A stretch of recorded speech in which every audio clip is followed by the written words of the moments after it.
An Cábhán thug Cavan idir chunta Louth a mouth a dód around 3 as a Sraith. Cúpla mío hin bhí a thíos na Sraith Allianz an Mhail, nuair mullaigh mo chuntaithe le níos lúna cuig club amáníochta fág amach an na Sraith ó fefe cuigaráig. Deireadh níor dleacht leis an mulla. Is sin ráta, hiag amánach an Cavan agus an Louth greibh níos mó geist mbliana ná ardú céime, agus mar súthaíoch mád daoine deispántas.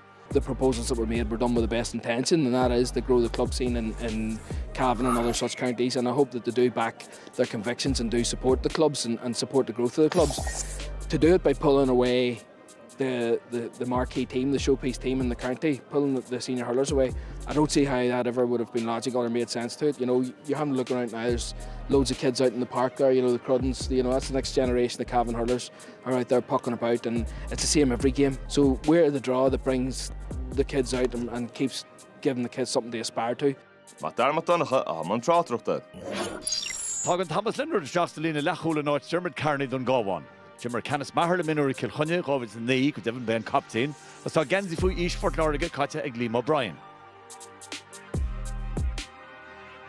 Tá gá arú ar an chunda Louis, by Patrick Lynch and áit Jake McNamara lína lechúil, agus Aaron McGuinness and áit Sean Hodgins lína lán tosach. Chun is bhfuil amach de Peter Fortune agus do Darren Gehigan a bríomh scóralaí.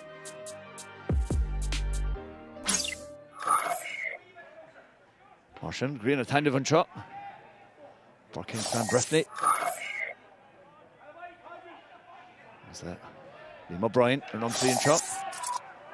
Tasco Shastelors with Thomas Leonard. She's smachty Thomas. Castle Balach Vaughan. She falls again. Jenna Gamahanchin. Shelva Conyal. Tasha Banneris Brook. Bulcha Ordi Thomas. August Bulcha Aratraston.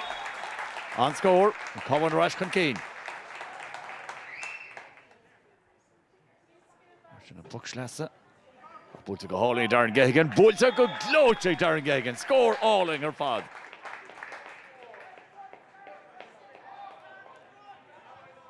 Can Ishil a titcham and Trent. What was that in the phone? Gubber Hub. So the Nicholas Kenny. So she fought like Nicholas Ilin Fear Gear. Touch her third fin score. August on score. Agshega. Or Dero to Nicholas Kenny.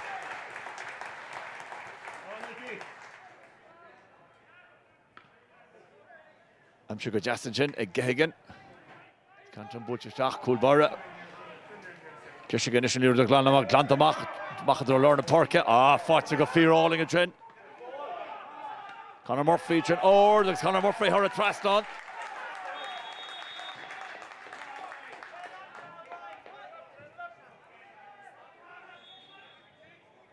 That's it. Zachary Chahascara on the Kayla, Villa her.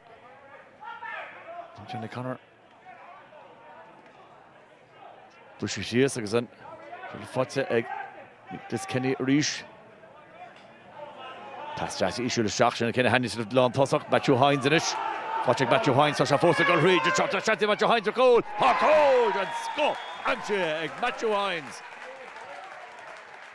The Oberle Denige, a Fisha Mishul. Agus Ord Shriach. Gochul into the forenet. Kyped it on spatial and shot. What was that? Second goal in Chantica Emerson shot. Hashem fought to Harbar, Father Jenny Nicholas Kenny. Nicholas Kenny up ball and what Shin Colin. This is our scorer in your ridino.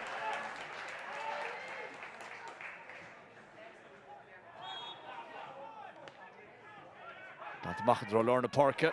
Bruce to Shees, Tom Covenant in his far for Lahore, Nicholas Kenny Nish. The Pascal Shag, the far chance for Leshane. Will Chanter Cole, Alex, Cole, scores the Green Delaney and Tom Shaw. Fisha Tavish Chit and Lena Lawn Cole. Pass all of Nicholas Kenny. Agus Creachne, Agus Snasta, agreeing.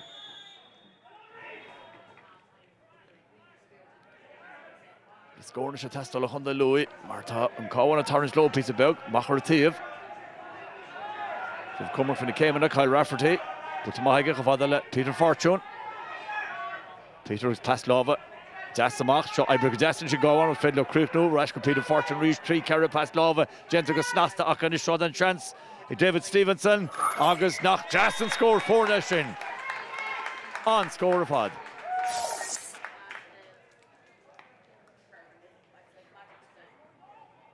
It's in Titcham and Nail Hole. She fought Liam O'Brien. Bartig Liam O'Brien. On Farris, ball in the Mielach, Gunda Fort Lauriga, Ruckshorn Schlitter, the Ruckshorn Shanston Goalbara. Martin Sullivan le atra ag trá seanish.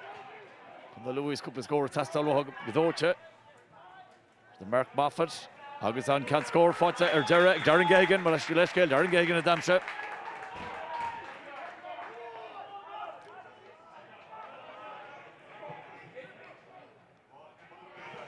Macharativ, Rish pass Clichte.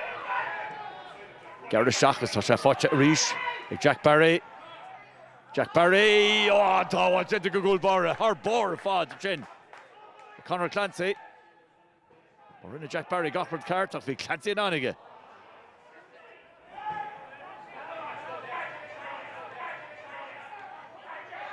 Scoop of Macharativ. Mishtavetach.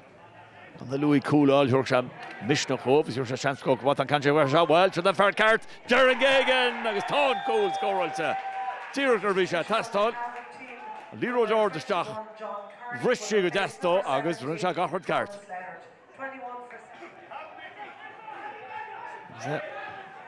Louis Bernalidach a Goucher, Amaka Fos, Matashitach Ma, Clichte, Susan Tiev, which is the guy Brulob. Mach, Team Farford Kenny Sluhu David Stevenson, Willandara Colini David Tog Jevan.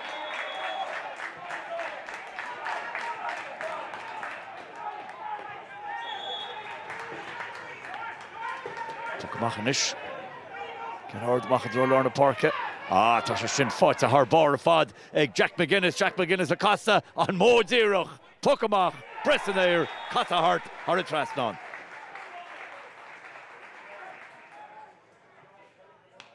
Sheikh Mooney, that's the Nadal Girnock Sheikh on Paction Gente, a Conor Cábhán.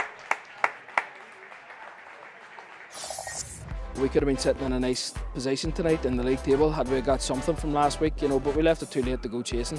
Today, delighted that everything clicked early on and we got to where we wanted to be, but a few mistakes towards the end and sort of maybe switched off a wee bit in the last 15 minutes there. That's something we're going to have to look very hard at because we're here in this 3A now and that's where we want to stay. We don't want to be back down again.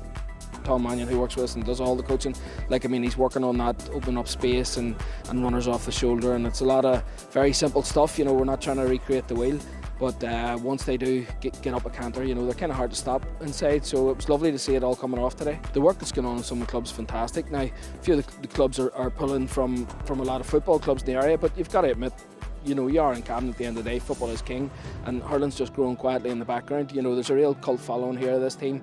They've done some great things over the past few years, and it's dragging people along with them. So, you know, the enthusiasm for hurling's fantastic, and it's great to be a part of. And I hope this team keeps producing performances like today and keeps encouraging young ones that come out.